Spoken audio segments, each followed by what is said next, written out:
স্বাগতম আমার রান্নাঘরে।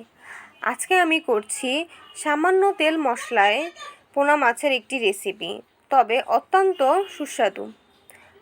আসুন শুরু করি তাহলে। প্রথমে গরম কড়াইতে লবণ হলুদ মাখানো পোনা মাছের টুকরোগুলোকে লালচে করে ভেজে নিচ্ছি। বাকি টুকরোগুলিকেও একই রকমভাবে ভেজে তুলে নিচ্ছি। দিয়ে দিয়েছি সামান্য কিছু মেথি। এবারে দিয়ে দিয়েছি সামান্য কিছু কালো জিরের ফোড়ন। হালকা একটু নেড়ে চেড়ে দিয়ে দিব বাটা মশলা। এখানে আছে 1 চামচ জিরা, লবণ, হলুদ আর মরিচ বাটা। মশলাটা দিয়ে খুব ভালো করে কষিয়ে নিব। তেলটা ছেড়ে দিয়েছে। এ পর্যায়ে দিয়ে দিয়েছি মাঝারি করে কেটে রাখা ধুন্দুল। ধুন্দুলের সাথে মশলাটাকে খুব ভালো করে কষিয়ে নিচ্ছি। নেড়ে চেড়ে খুব ভালো করে কষিয়ে নিতে হবে। কষানোটা যত ভালো হবে রান্নার স্বাদটাও তত ভালো হবে।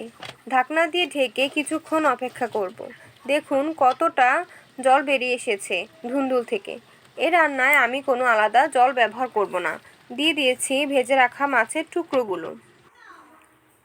এবারে ঢাকনা দিয়ে কিছুক্ষণ মিডিয়াম আঁচে রান্না করলেই তৈরি হয়ে গেল কম তেল মশলার তবে অত্যন্ত সুস্বাদু পোনা মাছের একটি রেসিপি।